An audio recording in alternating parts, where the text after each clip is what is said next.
Hello everyone, and welcome to our fourth of 5 webinars on managing nature's resources in organic production under water limited conditions. Thanks so much for taking some time out of your day to spend with us. I'm Karen Clausen from the Manitoba Organic Alliance, and we'd like to begin by acknowledging that we are in Treaty 1 territory and that the land is the traditional territory of the Anishinaabe, Cree, Oji-Cree, Dakota, and Dene peoples, and is the homeland of the Métis Nation. So in addition to hosting this series of webinars, we also produce a podcast called Grain on the Brain, and we're about to put out our next episode in the coming week. And we also host some other events. So we're going to be at Ag Days on January 20th. So if you're in the vicinity, come and join us for Ag Days. Our partner in bringing this webinar series to you is the Natural Systems Agriculture Group, and it's a research unit in the University of Manitoba. And I'll be introducing you to Dr. Martens shortly. This webinar is made possible with generous contributions from our sponsors and through a series of grants. We would like to thank FCC, Grain Millers, Manitoba Harvest, ProSort Organic, and Theory Mesh, who are sponsoring this webinar series. And we have funding from the Prairie Organic Development Fund, the Manitoba government, and the Canadian Agricultural Partnership. I would like to introduce you to Dr. Martin Entz, who will be helping to host this webinar series, who is hosting this webinar series, not helping. And also just to say that if you're an agronomist, you can get CCA credits at the end of the slideshow. I'll show you a link that you can use your phone to scan. And then later today or tomorrow, we'll be recording this and sending you a link of the recording. So I will pass this over to Dr. Entz. Thanks very much, Karen. I'm sure you can hear me okay. Yep, perfect. Okay, great. So welcome everyone to our fourth in a series on, organic management under dry conditions. And so today we have the pleasure of Joanne Thiessen Martens' time and expertise on the subject. And so, Joanne, if I could invite you to share your camera. There you are. So welcome, Joanne. It's great to see you. How are you doing? Thanks, Martin. Great to see you too. I am doing well. Thank you. Okay, that's great. Good to hear. So, as I've been doing in these webinars, just while people are arriving and maybe bringing their lunch to the computer table, I've got some sort of introductory questions for our candidate, or our, sorry, not our candidate, our guest. But one of the things that I wanted to say about some of the past webinars is there have been some real nuggets of knowledge that we've gained from them. Even though some of our speakers don't have that much experience working in organic production, they still really have a lot to offer. And also, I like to think that some of the people that have been on the webinars are new to you. And I would encourage you to reach out to them with your questions and, keep the conversation going and help them understand the challenges of organic farming better. But being a newbie to organic farming is not something that describes Joanne Thiessen Martens. She has buckets of experience in organic agriculture, and we've had the pleasure of working together for many years before Joanne went off to start her PhD studies, which is what's occupying her right now. So Joanne, in addition to wishing you well on your, completing your PhD, I have a couple of introductory questions for you. So let me just jump right in. Now, this webinar focuses on growing organic crops under water limited conditions. And that was, spurred on by the last few years where things have been rather dry or extremely dry. And I'm wondering if you could share some of your drought stories, or have you experienced agricultural droughts in the past? And is there one that stands out for you? Mm-hmm. Yeah, I've spent most of my life living in Manitoba, so I've probably experienced similar drought conditions to those of you who are from here or from the Prairie region. What stands out to me in particular is the role that the timing of rainfall really plays in prairie conditions, especially. I remember a few years back where we had some years where it was really wet early in the year, and then the taps turned off and we had these drought conditions through the rest of the summer that actually had a bigger impact on crops, I think, than cases where it was at least moderately dry right from the get-go, and the plants were kind of forced to go deep for water right from the early stages. So, the adaptability of crops to the current conditions is something that I've found really interesting to see in different types of growing seasons that we've had. But one other experience that stands out, I also lived in northeastern Brazil for a few years in a semi-arid zone. And there, drought is such a part of life. They have folk songs about drought. It's woven into their culture and identity. And yet at the same time, changing weather patterns and growing, starting to use maybe crop varieties that are not that well adapted, and some other kind of circumstances have made drought situations really devastating there. We lived there in the early 2000s, and there were these large river valleys with these big bridges over them where I never saw a drop of water in that whole river valley the whole time we were there. And just a few months after we left, there were huge rainstorms, and one of these bridges was taken out by this flood. But in the meantime, there were years of no water in this river, and farmers having nothing to harvest in like the last 7 out of 10 years of certain crops. So it added a perspective on just how devastating droughts can be for people's livelihoods, especially when they're living in more precarious conditions than most of us are. Hey, thanks for sharing that, Joanne. That's really fascinating. Joanne, I see from your resume that you have a degree in agroecology. And I guess my question is, how does your agroecological perspective influence the way that you look at organic agriculture? Yeah, so to me, agroecology is all about the relationships between different parts of the system. So plants, animals, soils, the humans who are managing it, everything. So understanding those relationships is kind of what I see as being the main feature of that agroecological approach. So for organic agriculture, first of all, it gives a very practical lens, or it supplies, I guess, a practical sort of perspective on this, in that because we don't have all the same tools for crop management that are available in conventional farming, we have to pay attention to those relationships, to what happens when we make one change and then other things start occurring. For example, I'll talk about this a bit later, when we add nutrients, then all of a sudden what happens to your weed management needs and that kind of thing. But also more broadly, I think agroecology gives a nice perspective in our general approach, paying attention to what's happening around us in our crops, livestock, the general landscape and environment, and to see where it's thriving, maybe where it's struggling, and to take kind of a holistic approach, I guess, to the whole system. Well, thanks for that perspective. I think it's exciting for people who are involved in agriculture, organic agriculture, to hear that, and to have you kind of celebrate the fact that they're dealing with these complex relationships.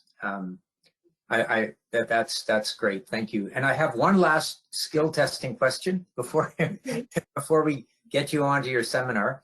And you may get to this in your presentation, but I've been asking our guests, or trying to find out, like your particular work on phosphorus, what other scientific disciplines do you collaborate with? In other words, if you're assembling a team of scientists to conduct research on phosphorus for water use efficiency, what types of science are required? Mm-hmm. That's a great question. And I think it sort of comes down to this, it takes a village to do this type of agroecological research, because we can't be experts in all those different components of a system. There's no way one person can do that. So what we can do is, like you say, collaborate with others and develop our own knowledge to a level where we can at least speak the same language with different experts. So specifically, so I'm in soil science right now. I come from a plant science background. Those are clearly two really key bodies of knowledge that we need to tap into. And within those, within plant science, there's sort of the agronomy approach of managing crops well.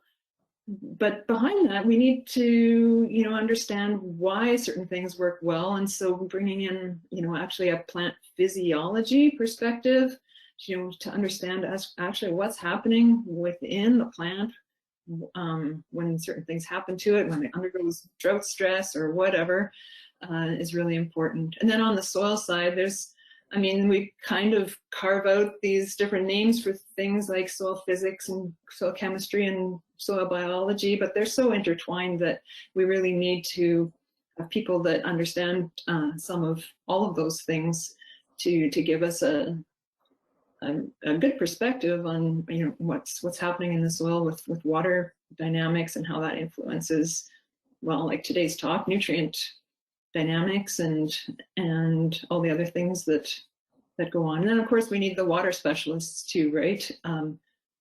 Agrometeorologists that can tell us about climate and weather patterns, hydrologists who understand how water moves through landscapes and soils and that sort of thing. So yeah, it's a lot of different disciplines that really can contribute to this topic.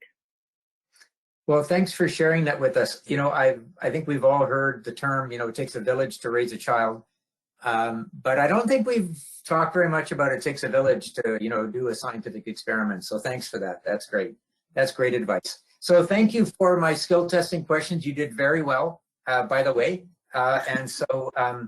So for everybody who's listening now, we're going to turn it over to Joanne to present her story on phosphorus, the importance of phosphorus in water-limited organic production.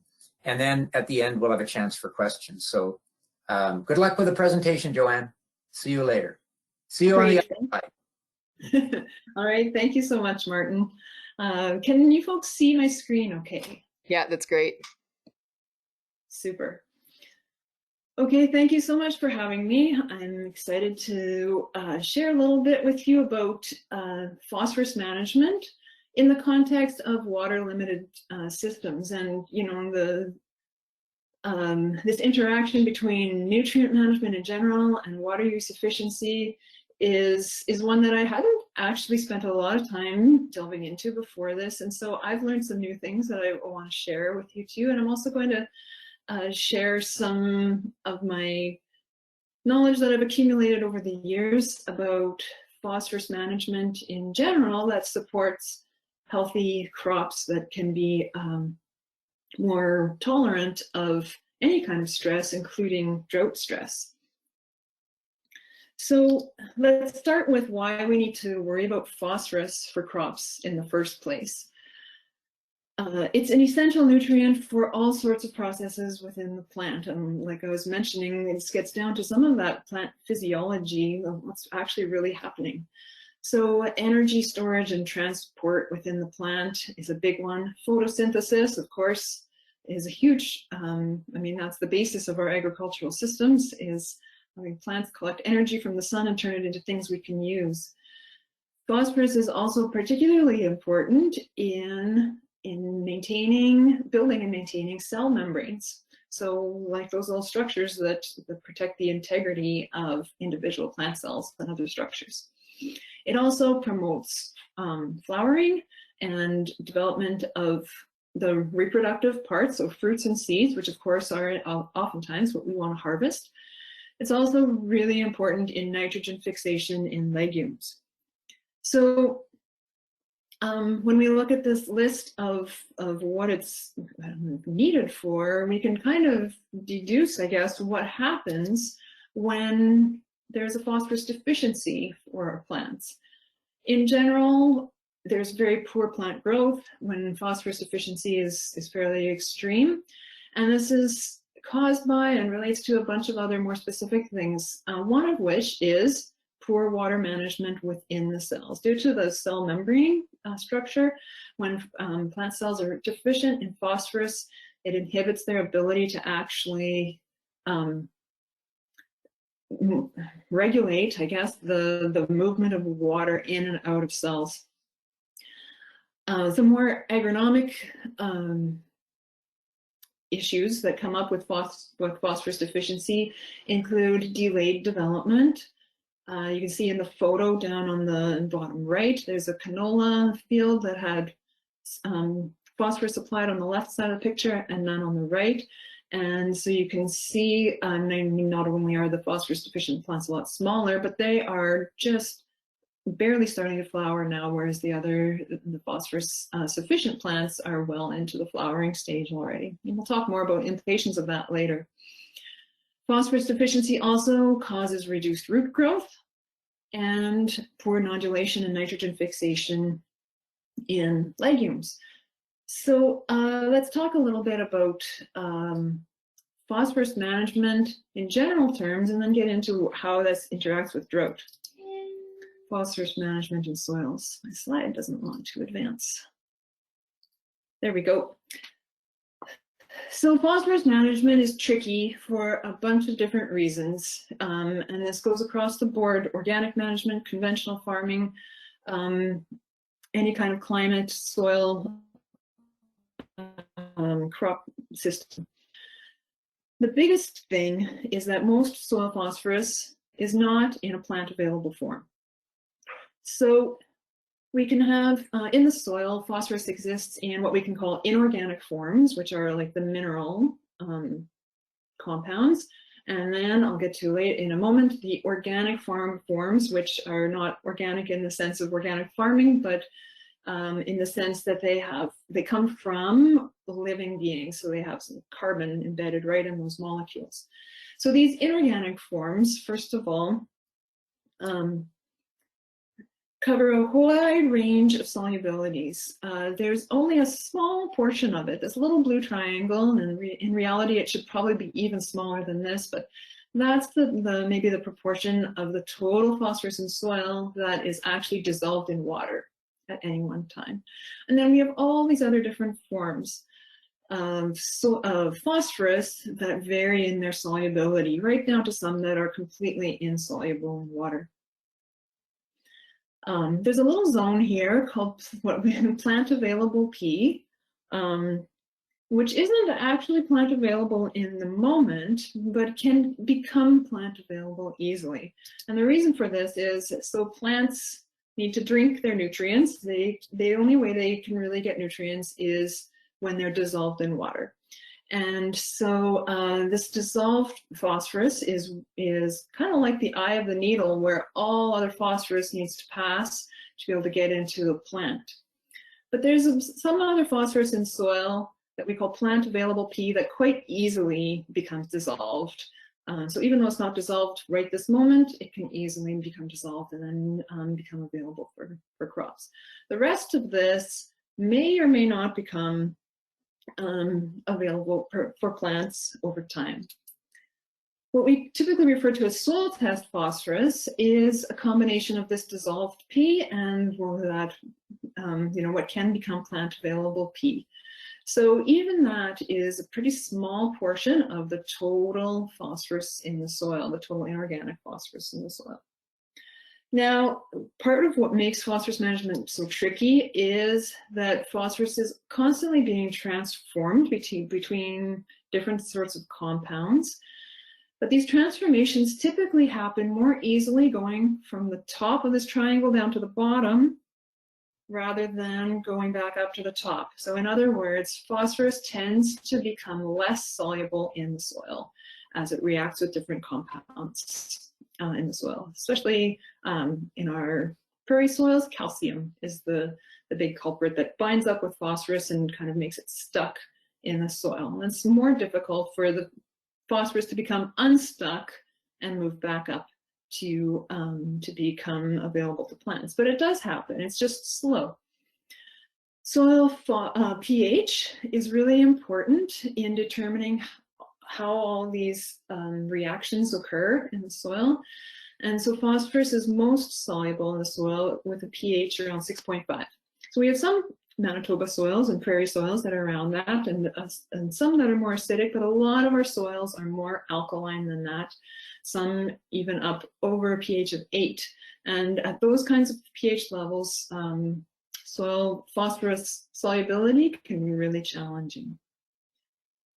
Plant roots and microbes can help to release this less soluble phosphorus and move it up into that dissolved phosphorus pool. But it's generally small, quite small amounts that these organisms can help release. Now, a similar sort of situation exists with organic phosphorus in the soil. And again, we have that little, let's see, my laser is not wanting to work. There we go.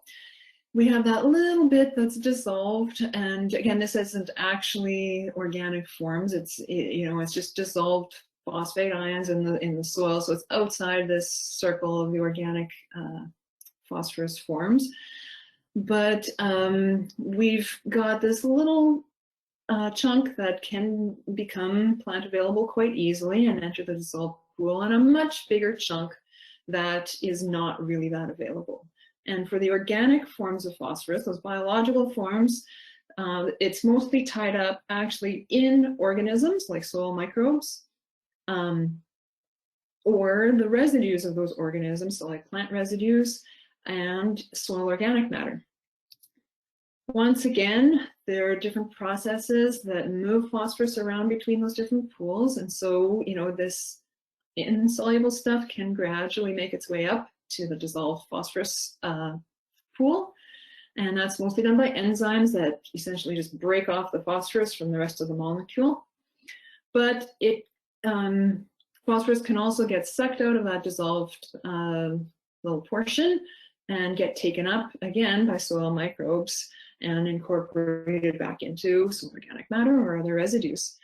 And so those processes of mineralization and immobilization are another factor that mean that the portion of the phosphorus that's available to plants at any one time is really, really small.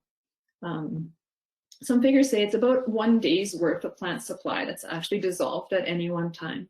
So every day that dissolved phosphorus pool needs to be replenished from those less soluble forms. So that's one thing that makes phosphorus management tricky. Another thing, item number 2 here, is that soluble phosphorus doesn't move much in soil. It really only moves about a few millimeters during a growing season. And that comes back to it kind of getting stuck in the soil like I was talking about before. So this means that phosphorus uptake is hard work for plants. It takes a lot of energy for them. And so they need specific strategies to get phosphorus out of the soil. And different plants use different strategies to different extents, but most use more than one at the same time. And here's an example of what some of these strategies are. If you imagine in this image, that's a root growing down from the top of the picture. The kind of turquoisey area is where there is available phosphorus in the soil that's already in that dissolved form, ready to be taken up. And the white area right around the plant root is the part that is where the phosphorus has been depleted. We call that the phosphorus depletion zone, where the plant has already used up the available phosphorus. So plants can use a few different strategies then. One is they can sit and wait and use phosphorus that's gradually moving towards the root, but like we said before, that's really slow. Another strategy it can use is, with these little structures, the root hairs and other plant structures and root exudates, it can try to dissolve some of the less soluble phosphorus that's around the root in this zone. And plants really do that. But like I said before, it's not typically large amounts of phosphorus that are released that way. The other thing they can do, number 3 here, is grow into new supplies of phosphorus, so they can extend their roots down into areas where the phosphorus hasn't been depleted yet. And the 4th strategy that they use is to associate with arbuscular mycorrhizal fungi, or AMF. And what this does is it essentially extends the reach of the roots. The fungi have kind of like these long arms and little tiny fingers that can reach into places where the plant roots can't reach. So it extends the reach out into that zone of available phosphorus that's a little farther from the root. So with those processes in mind, we can start thinking about why phosphorus management is especially tricky in drought conditions. So like we said, most soil phosphorus is not in a plant available form and it doesn't move much. And because those processes depend on water, they require water, that means that they happen even more slowly when soil moisture is low. You can imagine trying to dissolve a cup of sugar in only a teaspoon of water and find that it's not going to work very well, right? So we need adequate soil moisture to actually facilitate the dissolving of that phosphorus and moving it around. That means because this is happening more slowly, we get less phosphorus supply from the soil. And so under these drought conditions, we find that plants can there's a greater likelihood that plants will suffer from phosphorus deficiency just because the supply is less. Now, from the other angle, from the plant side of things, if we remember, all these things that phosphorus deficiency causes in plants, poor growth, reduced flowering, all those sorts of things, and think about how those interact with drought conditions, we see another side of the story. So, poor growth in general, under drought conditions, it's just, one more source of plant stress in all kinds of different forms.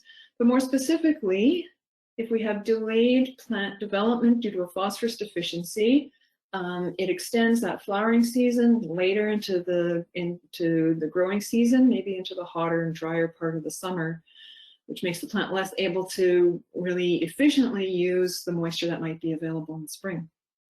Reduced root growth also means that those plants may be unable to reach down into deeper soil moisture supplies.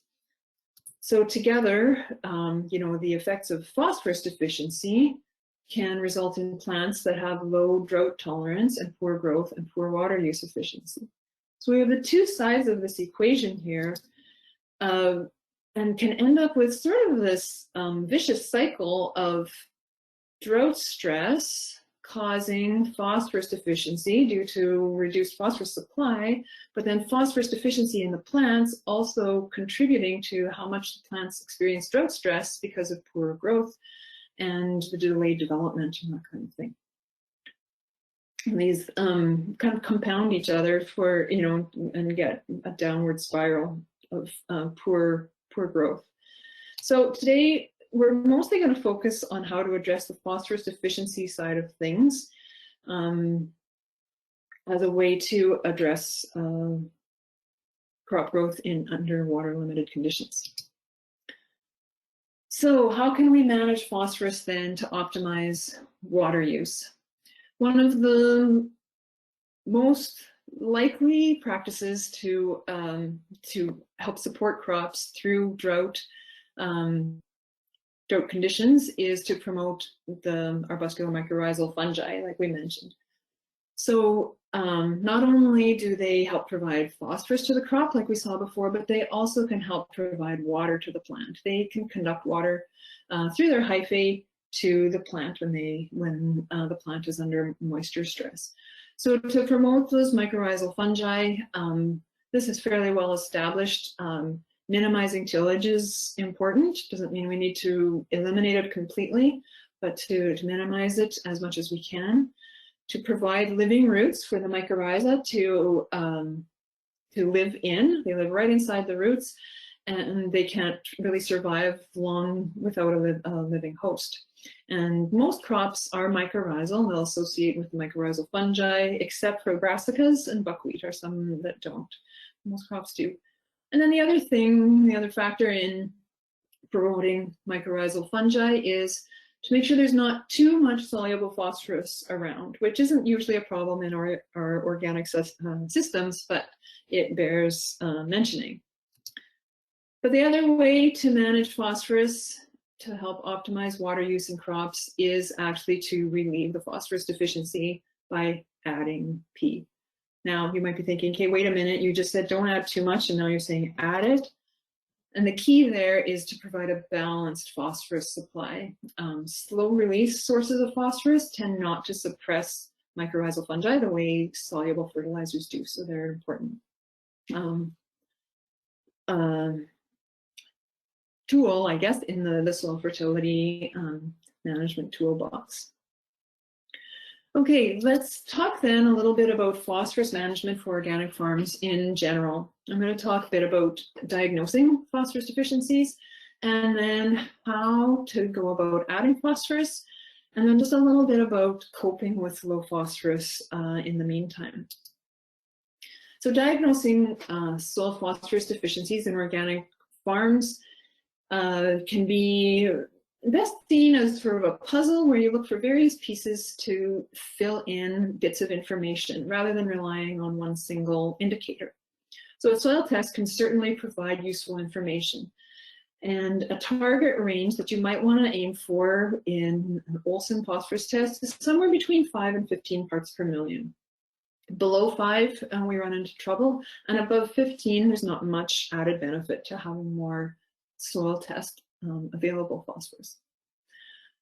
Like we said before, knowing your soil pH is important, and that's information that you can get from a soil test. So alkaline soils and extremely acidic soils are challenging in terms of phosphorus management. So knowing that can help you know how difficult your phosphorus situation may be to deal with.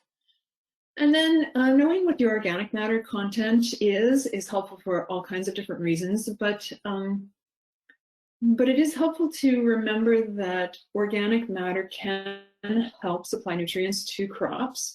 It's not the kind of solution that we want to rely on forever. It's kind of like living off of the principal of your savings instead of living off the interest. Eventually it'll be depleted. And so we need to think about judicious use of high organic matter to support crop nutrition, as well as rebuilding that organic matter. So those are things we can learn from a soil test. And we can also learn a lot just by observing plant growth. And with a bit of knowledge on which crops are sensitive to low phosphorus, we can learn a lot about what our soils are able to provide. And this applies equally to crops and weed species.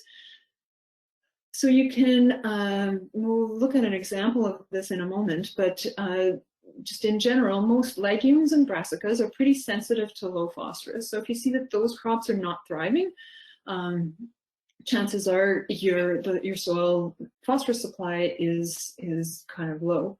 Cereals and grasses are less sensitive, and so may not be that good of an indicator.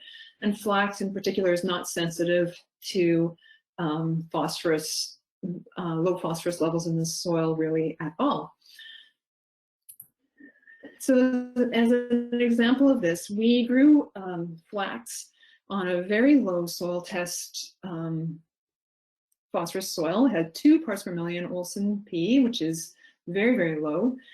And we fertilized it with struvite, which is a potential source of phosphorus. So the flax is in here in these plots, and what we found at the end of the year is that there was no effect of phosphorus addition on the flax yield. So all of these plots yielded about the same, but we could pick out the control plots from a mile away based on where the wild mustard was not growing. So wild mustard is sensitive to phosphorus, and so it really noticed that added phosphorus in the struvite, whereas the flax was not that sensitive to it. So chances are, if you have wild mustard in your fields, you don't have a serious phosphorus issue at this point in time anyway. The interesting thing, though, was in the following year, when we grew a green manure on that area, the following crop also really noticed the phosphorus or lack thereof from the previous year. So these kind of bare-looking patches were the places where no phosphorus had been added. And you can see the legume green manure is really struggling in those plots due to their sensitivity to low phosphorus. So that's a pretty obvious phosphorus deficiency. There are cases, though, where you may want a little bit of a more nuanced diagnostic tool. And so we can use a combination of soil testing with plant tissue testing to get an idea of how well crops are able to actually get phosphorus out of the soil. Sometimes even when crop yield isn't really impacted, or crop biomass production, sometimes there will be what we can call a hidden hunger, where the concentration of the nutrient is low in the plant tissue due to a deficiency. So we can combine this information by looking at what the soil says it can offer through a soil test, and then what the plant says it was able to get based on a plant tissue test. And we tested this on a bunch of farms and research plots several years ago in using this approach that we call a green manure bioassay. And some of you may be familiar with this already. But when we then combine that information to look at the relationship between those two different tests, we found some pretty interesting patterns. So you can see this is the soil phosphorus going across the bottom on the x-axis of this graph, and the plant tissue phosphorus concentration going up on the y-axis. And so typically, according to conventional soil tests, anything below about 10 parts per million of Olsen P is considered low or very low, and is a clear sign that you should be adding more phosphorus. According to plant tissue tests, something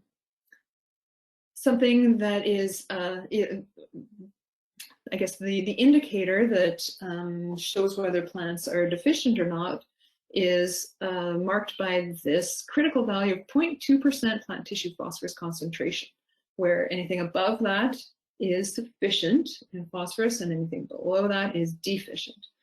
So you can see we kind of can start dividing things up into different zones here. In this lower left corner, we have low soil phosphorus and low plant phosphorus. And that is an area where it's pretty clear we need to, not pretty clear, it's extremely clear, excuse me, that we need to add phosphorus as soon as possible because those crops really are suffering. Up here in the upper right, both soil phosphorus and plant phosphorus are above those critical values. And so there's no immediate need to add phosphorus, perhaps for some time, but it's important to keep monitoring the situation there. In this middle zone, where we have some plant tissue phosphorus that's above the line, but the soil phosphorus is below, it would seem to indicate that those crops are okay for now, but are kind of close to the edge. They may be relying on some of those extra strategies to extract phosphorus from the soil, and perhaps other crops won't be able to do that to the same degree. So it's important to plan to add phosphorus soon, even though the crops look okay for now. So that's kind of a summary of some diagnostic approaches that we can use to figure out whether you have soil phosphorus deficiency or not, and to what degree. Then let's think a bit about how to add phosphorus. Within organic systems, it is not easy, I'll say that. Mostly due to the phosphorus sources that are permitted for use in organic production. I put together this kind of phosphorus amendment report card based on some knowledge that I've collected over the years and a little bit of hearsay from farmers and some gut feelings. So, this is kind of I guess an overview of some things to consider with some of these different potential phosphorus sources. But some things we want to think about is whether it's actually bioavailable or plant available, whether it's available in the sense of can you actually get it, how much it's going to cost, and the ease of use. And there might be some other considerations as well, but these are some of the main ones. And so when we look at some of the grades that we can assign these different phosphorus amendments, we see quite a range really. Compost and manure tend to perform quite well, usually, depending on the nutrient concentration that they have. However, depending on where you are, they may be very available or they may be completely unavailable. The cost may be virtually nothing or free, or maybe completely beyond what's practical for a farm. Excuse me. Ease of use, of course, depends a lot on farmer equipment and preferences and that sort of thing. But none of these kinds of things like manure and compost are super easy to use. Rock phosphate is something that is available and is pretty cheap, but is basically ineffective in our alkaline soils. It essentially does nothing in the short term to support our crop growth, except for maybe some of the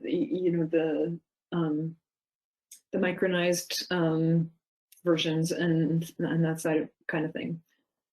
But generally, they don't provide a lot of phosphorus in the short term. Bone meal, something I think that is very expensive and tends to not actually work that well either. Struvite, sourced from non-human waste streams, was just added to the permitted substances list in the last revision to the organic production standards. It works very well and is fairly cost effective and easy to use, but this particular type of struvite is not actually available commercially that I know of. Human sourced struvite is available, but unfortunately is not permitted in organic production at this point. So as you can see, all these permitted phosphorus sources have at least some shortcomings. So it's up to individuals to decide which shortcomings they can deal with and which they can't to identify a potential phosphorus source for them. One note about the cost that I want to emphasize is to consider the cost of the product compared to the cost of poor yields in your crop. So let's go back to those green manures that were grown after we applied the struvite. I've lost there's my pointer. So this was a hairy vetch barley green manure. Where we applied no phosphorus, we had a green manure biomass of only 1,200 pounds per acre. Most of that was not legume, it was grasses and weeds. And so based on that, we could estimate that its nitrogen fixation will have been about 12 pounds per acre, which is basically nothing. Where we added 36 pounds per acre of phosphorus as struvite, our green manure biomass was about 3.5 times greater, and it was mostly legume. And so resulting in a nitrogen fixation potential of almost 100 pounds per acre. So if you imagine then what the cost of that is to the following crop, this phosphorus deficiency in this year is going to show up as a severe nitrogen deficiency in the following crop, which impacts, of course, the yield and the protein of that crop. in that survey that I did of the different green manures with the soil testing and plant testing, I also measured the biomass, and only 17% of the green manures that I looked at fixed 90 pounds per acre or more of nitrogen, which is the amount that you kind of need to support a good wheat crop in the following year. So that's having a cost to organic production systems. The same kind of thing can be said of forage systems that are deficient in phosphorus. This was another struvite experiment where we applied struvite to an existing alfalfa grass forage stand. Again, you know, where we added the phosphorus, our yield was more than 3 times greater. The legume content in that forage mix was increased dramatically, and so was the nitrogen fixation potential. So this clearly has implications for your forage quality and the effects on any crops grown after breaking up that forage stand in your rotation. So let's talk a little bit more about how to add phosphorus then in a system. If we would generally recommend targeting those legume green manures or forages, partly because those are the crops that will benefit the most from the phosphorus and will pass that benefit on to other crops in the rotation in the form of nitrogen. How much to apply is a big question, and the answer to that really depends on individual situations. So a soil test can provide some a guideline or a bit of guidance. You need to remember, though, that adding P can have other implications for your cropping system, in particular stimulating weeds. This is the experience of one farmer where I sampled the green manure in one year and then went back to look at the crops the following year. And he split the field where on one half he did not apply any manure and grew winter wheat the following year. On the other half, applied manure at quite a high rate and grew spring wheat. And so you can see the effect on those following crops where the spring wheat was kind of a weedy mess, and he ended up cutting it as a green feed rather than taking it to harvest. So just be prepared for that when you're adding nutrients to a cropping system, you will need to perhaps adjust your weed management strategies. This is another reason why applying those extra nutrients to the green manure phase or the forage phase is a good idea, because in those phases of the rotation, it'll be easier to manage any weeds that are stimulated. The other question about how to, how much to apply then comes back to how much you can get or how much you can afford. And then if the supply is limited, how should you use that little bit that you have? Should you apply a high rate on a small area and leave nothing on the rest, or apply a low rate to a larger area? And that is not a question that I have a good answer to, but just based on some observations, I would tend to think that it's better to apply a lower rate on more acres. But that's something that you may need to experiment with yourself. Just a few management considerations then for how to add that phosphorus. If at all possible, getting it down into the soil is important. So banding it below the surface, or if you need to broadcast it, then incorporating it into the soil. Partly it makes it more available to the crop, but it also helps prevent any losses through erosion or runoff. And then another consideration that we don't think about often for organic crops, but is sort of common practice in conventional farming, is using starter phosphorus. Crop seedlings are quite sensitive to phosphorus deficiency, especially when the soil is cold in the spring. So if we can apply a little bit of phosphorus right in the seed row to give those seedlings a little bit of a boost in the spring, that can have benefits that last through the whole season. Unfortunately, we don't really have specific guidance on how to do that well, and some more research on that would be, I think, really useful. So now, just a little bit about coping with low phosphorus. Fortunately, a good way to back up, due to you know, the kind of the poor availability and bioavailability and the cost of some of those phosphorus inputs, the reality is you will not likely be able to fix a widespread phosphorus deficiency in just a year or two. So in the meantime, you need to be able to cope with that as the soil is improving. So one of the best ways to do that is to promote arbuscular mycorrhizal fungi, as AMF. So coincidentally, that was one of the same practices to promote crop tolerance to drought stress. It really is beneficial in so many ways, and I think you know, the phosphorus uptake is one that's been most documented, but I think there are many other benefits that aren't that well documented yet, but seem to support crop health.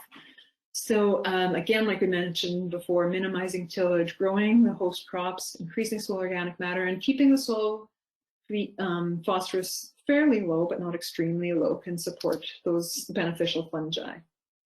Do they actually increase crop yields? The research is kind of mixed on that, but it does seem that especially under conditions of stress, they can help to maintain crop yields. And with certain crops that are really dependent on the mycorrhiza, like flax and corn and potato, are a few examples. The mycorrhizal fungi can, you know, they actually play quite an important role in maintaining crop yields. And again, as we mentioned before, that's mostly through reaching out into the soil, into places that the plant roots can't get, to fetch some of that available phosphorus that's, you know, is out of reach of the crops. I often get asked about using cover crops to cope with low phosphorus and to mobilize phosphorus for other crops to use. And there is a bit of evidence in the literature that, you know, the research that shows that this can happen, but often it shows that the effect isn't very large or happens under, you know, when you do it in a greenhouse or something, but not out in the field. And one of the key things to remember about cover crop cycling of nutrients is that it only works if there's enough of that kind of moderately available or moderately soluble phosphorus in the soil for that cover crop to use. It might have the best strategies in the world to extract phosphorus from the soil, but there has to be enough there for it to work with to actually make the whole process work. And it was interesting to see, you know, when we grew buckwheat on a very low phosphorus soil. Buckwheat has this reputation, of course, as being able to mobilize phosphorus from the soil and make it available to other crops. But where we didn't add any phosphorus, the buckwheat grew very, very poorly compared to where we did add some phosphorus in the form of struvite. So this, you know, on the left half of the picture, this buckwheat cover crop is not going to be doing much in way of phosphorus mobilization for the next crop, just because it is so small. The other thing to remember is those processes that do allow cover crops to mobilize phosphorus for the next crop under some conditions will be slower than usual under low moisture conditions too. So they're not something that we can rely on to help crops really cope with drought conditions. So summing up, we talked about earlier, that low soil phosphorus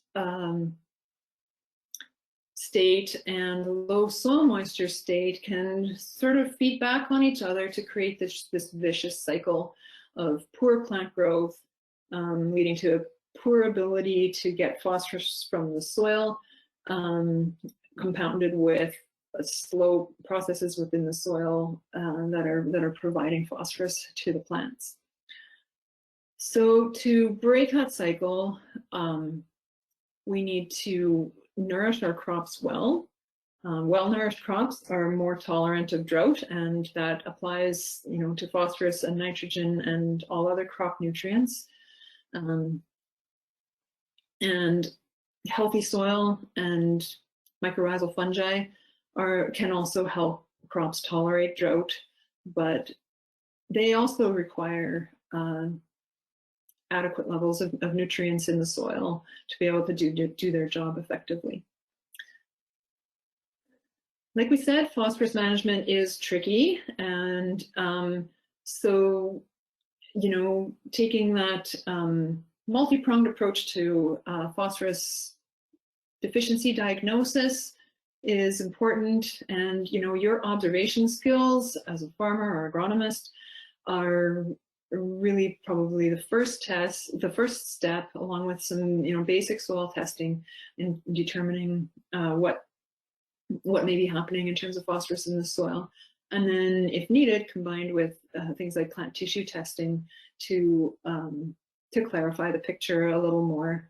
I didn't mention before, but doing a phosphorus budget can also help identify long-term trends in your cropping system, where, you know, if you're constantly removing more phosphorus than you are adding in, even if your phosphorus, your soil phosphorus status is okay at the moment, you will likely be running into trouble in the long term.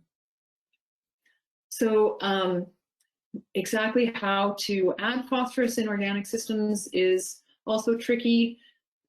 All those different permitted phosphorus sources that we have available right now do have some shortcomings. And so it really depends on your own situation in terms of which of those amendments can work for you. Keeping in mind that you know, the cost of a product, an acceptable cost of a product, may be higher than you've traditionally thought. So the other part of phosphorus management to remember is that adding those nutrients can instigate other changes in your cropping system, and so you're going to need good crop and weed management to keep the whole system functioning well.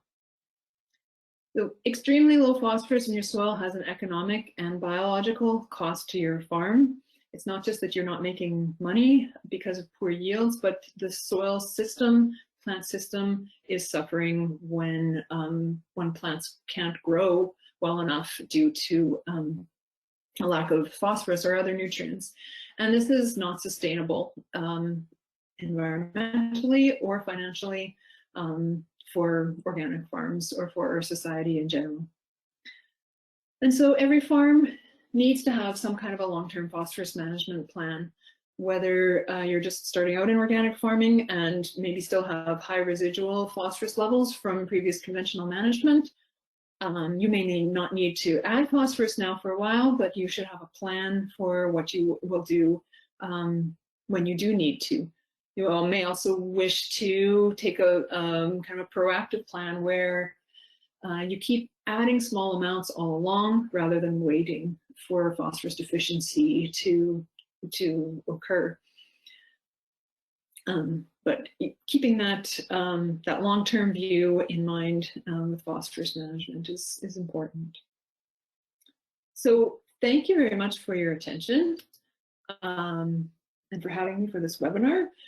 And I'd be happy to take any questions that you have. You can also reach out to me by email if you want to discuss some of these, anything of what I've shared today in that way. So yes, thank you again. Hey, thank you, Joanne. That was an absolutely terrific overview from somebody who is very experienced. And so I know there are going to be questions, but I do definitely want to, on behalf of everybody, thank you for taking the time to put this presentation together and educating us. So there are some questions.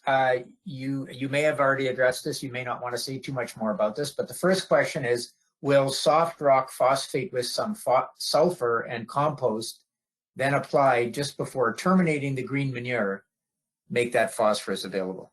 Is that something that you would recommend?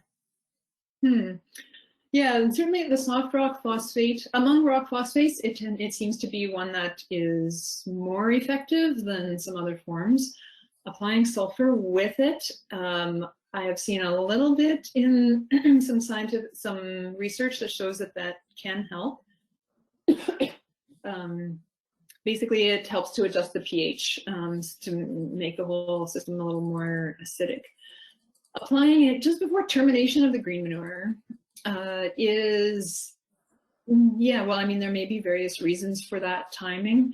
My inclination would be to apply it at the beginning of the green manure season rather than at termination, so that the green manure can actually use the phosphorus that's there. It's going to be the crop that will likely benefit from the phosphorus more so than a crop grown later. So that's the one suggestion I would have, to modify that approach that you've suggested. That said, applying phosphorus at that time is better than not applying any phosphorus at all. And so, if you're already at that point in your growing season, maybe it's worth going for it. Yeah. So just to add my perspective onto that, Joanne, or just to ask you another question. What about doing that on a high pH soil? Would you recommend this practice, or would you suggest the farmer look for another source of phosphorus? Yeah, on a high pH soil, that's where rock phosphate is especially challenging. Yeah, so I mean, yes, look for another source of phosphorus. Whether you'll find one or not is the other question. If rock phosphate is really your only phosphorus source, then one approach that some people have, I think, used is to compost the rock phosphate together with some manure. So you basically, add the rock phosphate to your compost pile. The organisms in that compost will then convert that unavailable phosphorus into more available forms, and then you apply that to your soil. But yeah, applying rock phosphate to high pH soils is a bit of an exercise in futility most times, I think. Thanks, Joanne. And for the audience, please put your questions in the chat box, in the question box. And if anybody, if the webmasters in the background see questions in the chat and I'm not mentioning them, just shout them out. But we have another question here. How does Kelowna phosphorus compare to Olsen phosphorus? That's I'll admit that I'm aware of the Kelowna test, but I'm not up to speed on all of the details of it. I know that is the one that I think maybe it's still quite popular more in the western part of the prairies in Alberta. But yeah, I'm not up to speed on how exactly that test works. The Olsen test is one that I think was kind of, I don't know, it wasn't designed, it's become common for calcareous soils, high pH soils. But I think it can work well in soils of all pHs. And so it is kind of becoming the test of choice in Canada and the Northern Great Plains, and even many parts of Europe and the US that have traditionally used other tests. So it appears to be quite robust to different types of soil conditions. So yeah, sorry, I can't really answer that question very well. But if you want to reach out to me by email, I can look into it a bit. Okay, what we have been doing is, if you're willing, maybe you could throw an answer in to Karen at Manitoba Organic Alliance, and she'll post an answer. Now, we don't have any other questions coming in here. I'm going to check the chat. I don't have anything in the chat. It's Laura. I asked one, but because I'm an organizer, it just shows up under the answers. So Joanne, I'm wondering about other types of canned pea products. Like you've talked about the natural ones, but what about the commercially available products that are approved for use in organic?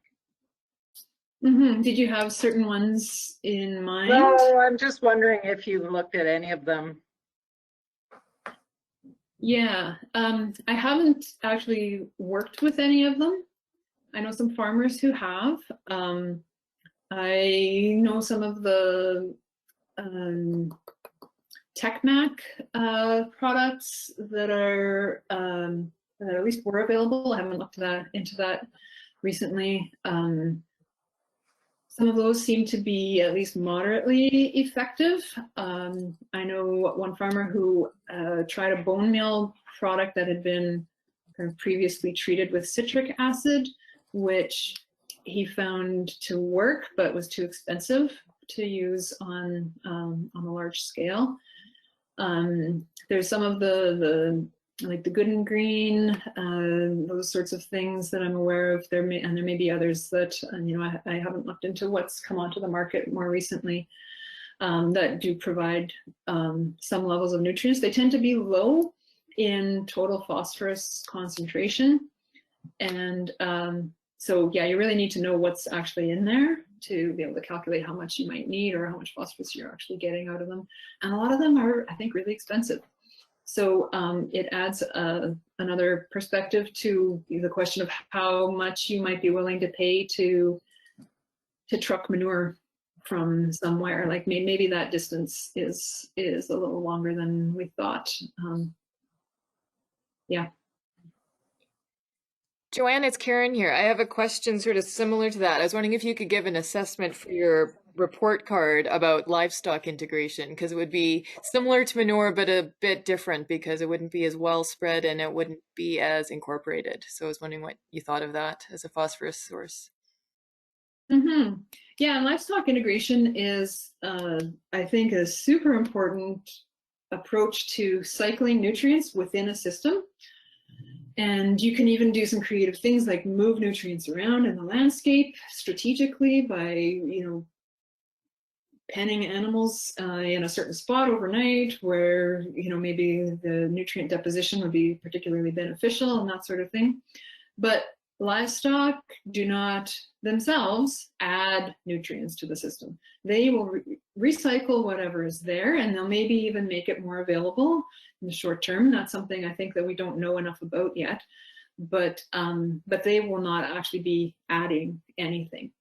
So you can get into this sort of a situation where you have low soils, low phosphorus soils, and so then your plants are kind of low in phosphorus concentration.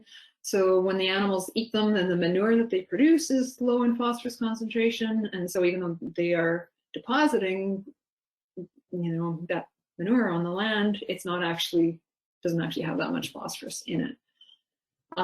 You can get creative with this though, and if you have livestock, one way to import phosphorus onto your farm would be to bring in feed sources. So purchase some high quality forages that have a high phosphorus concentration, feed that to the animals, and then they can cycle that added phosphorus into a usable form out on the landscape.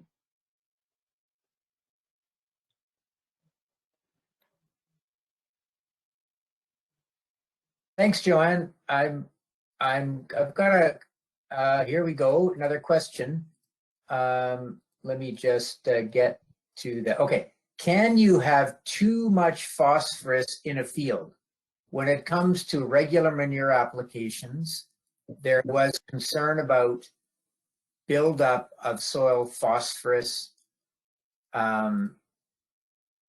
Is there there's, and the second part of that question, is that a concern for toxicity or for pea losses, or, losing the pea off the site? Yeah, definitely.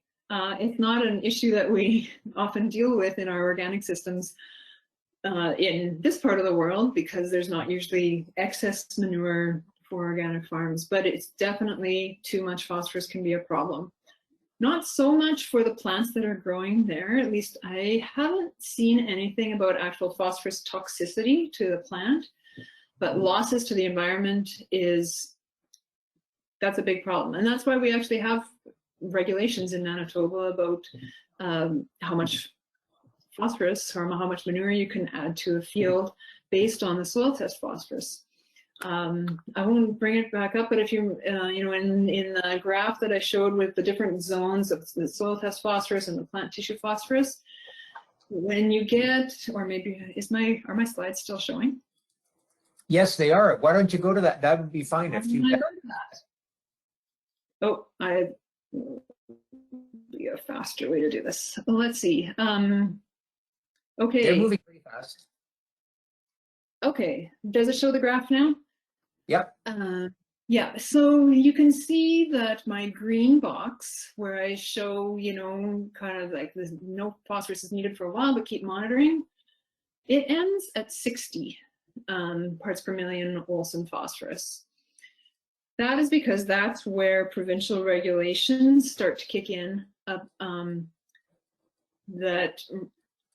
determine how much phosphorus you can add to a field. Over 60 parts per million is where you have to reduce the amount of manure that you can apply to a field. In reality, that's a pretty liberal cutoff. It should probably be lower than that. Research in Manitoba has shown that it doesn't take a lot of soil phosphorus to start causing losses to the environment. And the issue with phosphorus loss to the environment is not so much that there's so much being lost, like with nitrogen, where it actually reduces the amount that's available to the crop. The issue is that very tiny amounts of phosphorus that get into waterways can cause really big problems. So even just, the equivalent of, 1 or 2 pounds per acre, when it makes its way into your creek and then eventually into the Red River and Lake Winnipeg, contributes to the algal blooms and the degradation of those water bodies. So yes, too much phosphorus is definitely an issue, especially from that the perspective of losses to the environment. Okay, that was a great way to answer that question. Any other questions from the chat, Laura or Karen?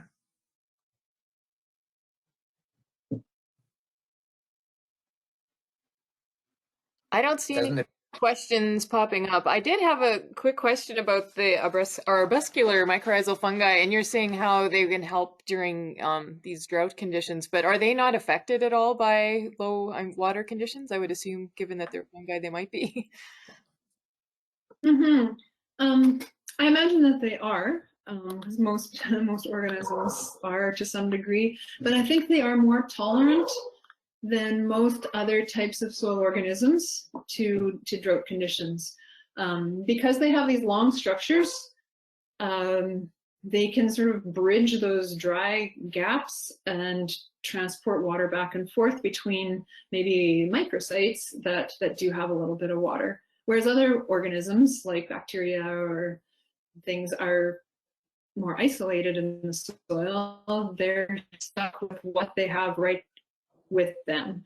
And if moisture is low, partly it reduces the availability of resources to them, but it also means they can't move around much because those bacteria need to move. They also need to move through water. So the hyphae can reach across those dry zones and fetch water from other places. I expect that, yes, you're right, they are affected, but maybe more tolerant than many other types of organisms.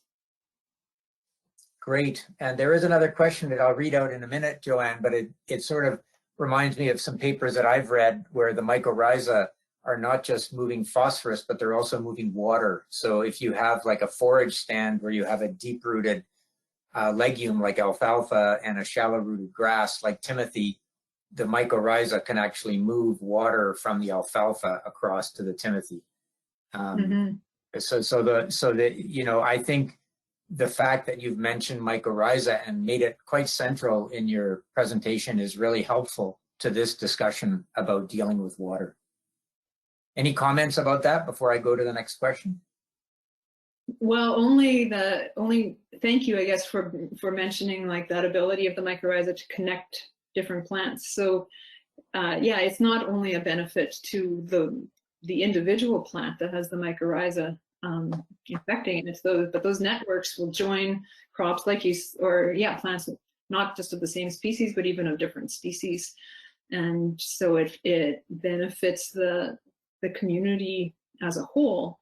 I think it's just a great example of those, like kind of anthropomorphizing here, but the cooperative processes that we see in ecosystems where, in the face of scarcity, these organisms help each other rather than compete with each other for those scarce resources.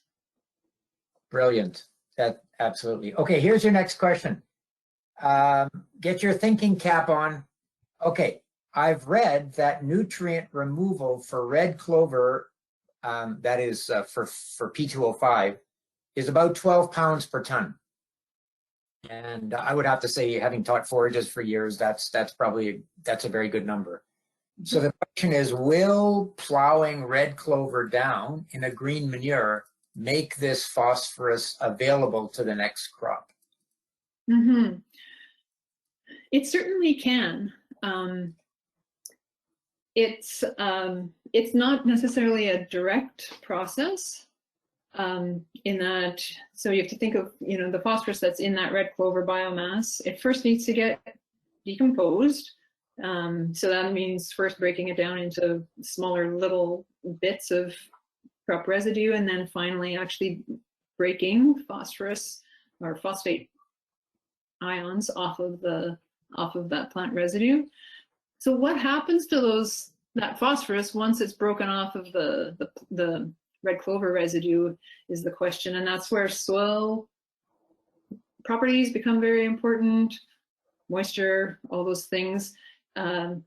It can certainly become available to the next crop, but there's also the chance that it would get snapped up by other soil microbes, which then might release it later on. Or there's a chance that it can get stuck in the soil, like we were talking about before, where it reacts with some calcium and becomes less soluble.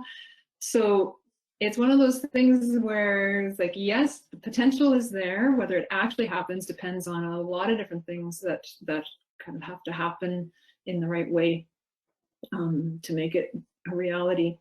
And that's something that, those principles have been investigated quite a bit, and some isolated research experiments, but not a lot of kind of overarching lessons that we can get from that research so far that give us really like concrete guidance that we can offer. Right. Okay, yeah. So the person that asked that question, would you recommend that they actually do that sort of bioassay that you have on the screen in front of you to check whether that clover actually has a lot of phosphorus in it? Mm-hmm. Yeah, that would be another really useful use of that bioassay. There's so kind of like, I think we're probably all a little bit more familiar with how nitrogen in a green manure can get tied up in the soil after you incorporate it, and then gets released later, right? If the carbon to nitrogen ratio is a little too high, like so lots of carbon and not so much nitrogen.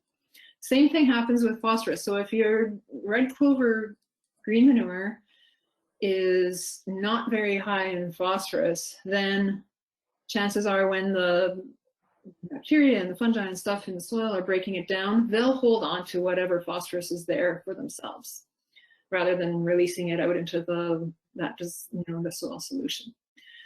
So from what I've seen, the guidance is around you need to have a phosphorus concentration in plant tissue of like around 0.25% up to 0.3%, somewhere in that range, for the phosphorus to actually, be more phosphorus in the green manure than the soil microbes need to decompose it.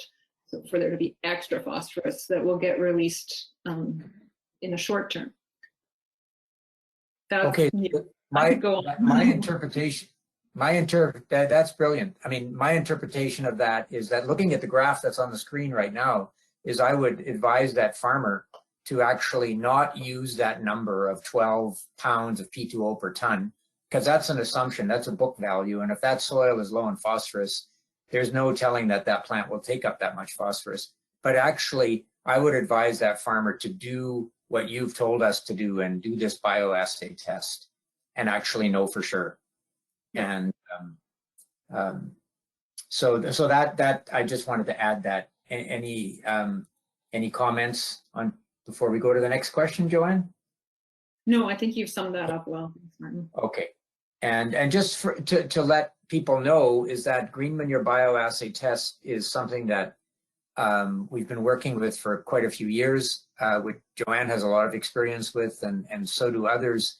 We've even trained some agronomists in the prairies on how to use it, and let us know if you want to learn how to use it. We can send you it's really just doing a feed analysis on your green manure. So there's another question here, and I don't know, it's a little bit outside of the area that we've asked you to speak on, but you may have a comment on it. The question is, what depth do mycorrhiza work best? I guess the question is, like, do mycorrhiza just work at the surface soil, deeper in the soil, and then, can we adjust our tillage to just, not get rid of all the mycorrhiza?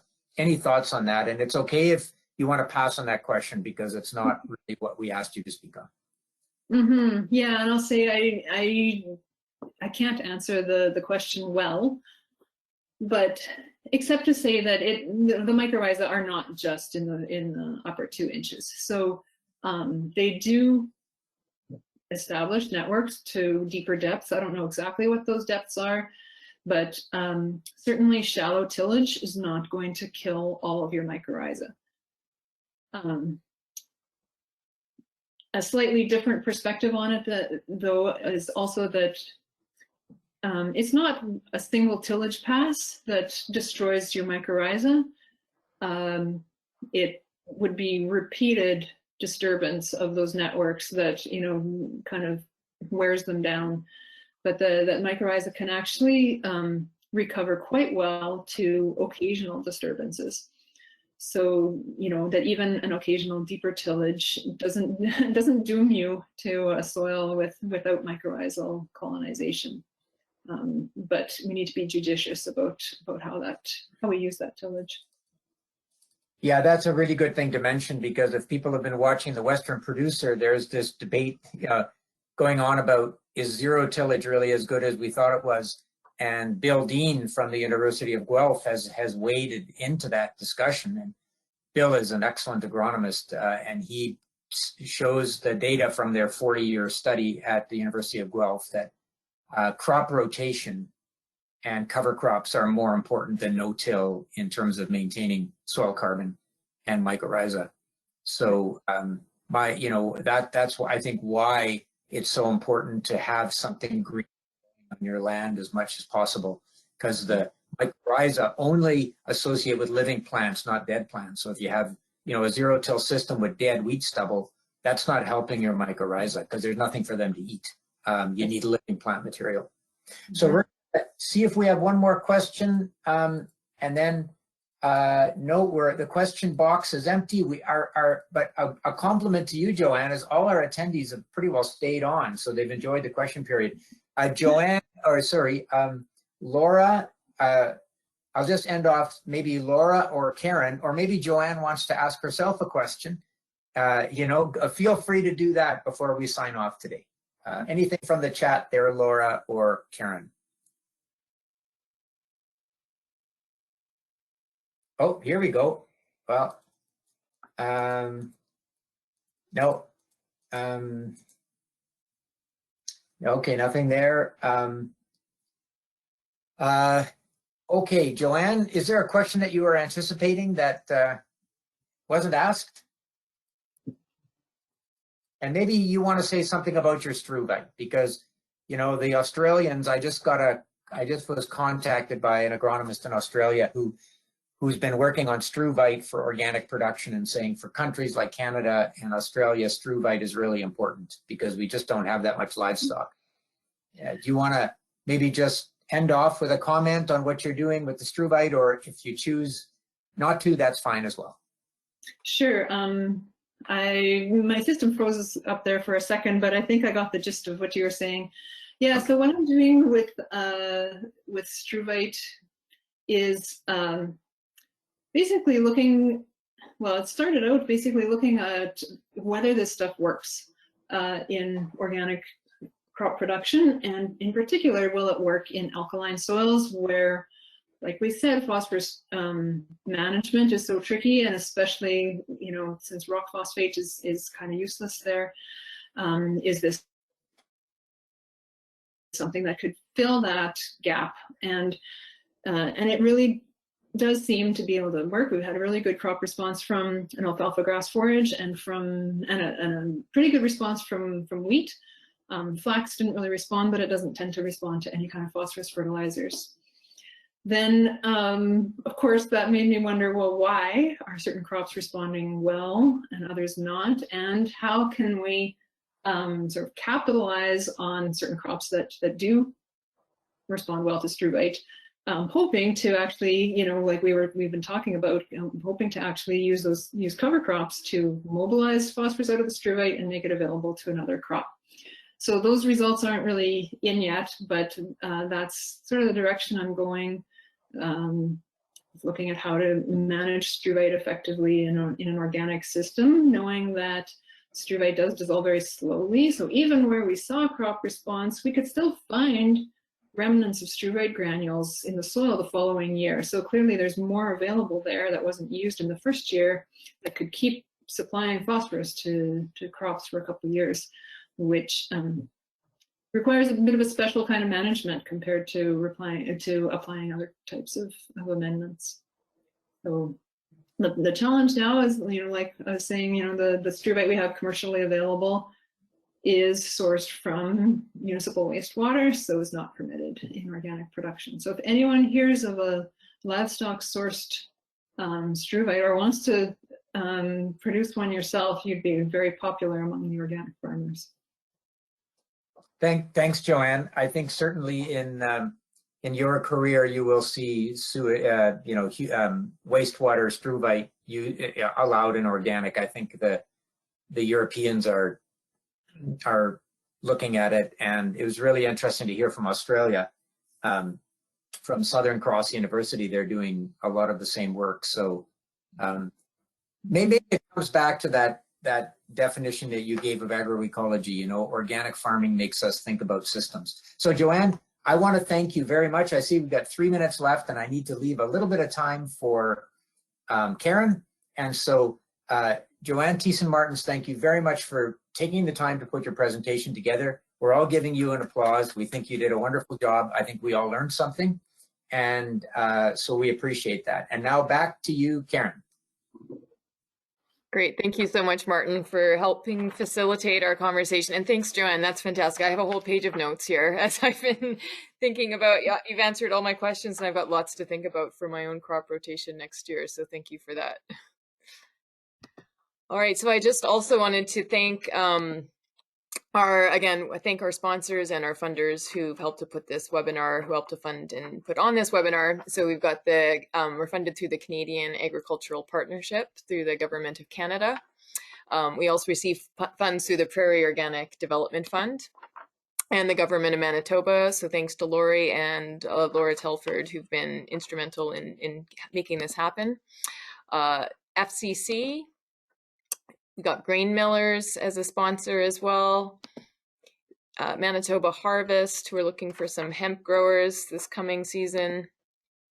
ProCert, who's an organic certifier, and they've got an office out in our local office in the Prairies is out of Saskatchewan. And Theory Mesh. All right, so thank you again for attending our webinar. We've enjoyed having you. Please come to the last one, which is next week. It is December the 7th, and it'll be our 5th, and we have a farmer panel. So actually talking about how they've implemented smart farming, smart water management systems on their own farms. So please join us next week. See you then.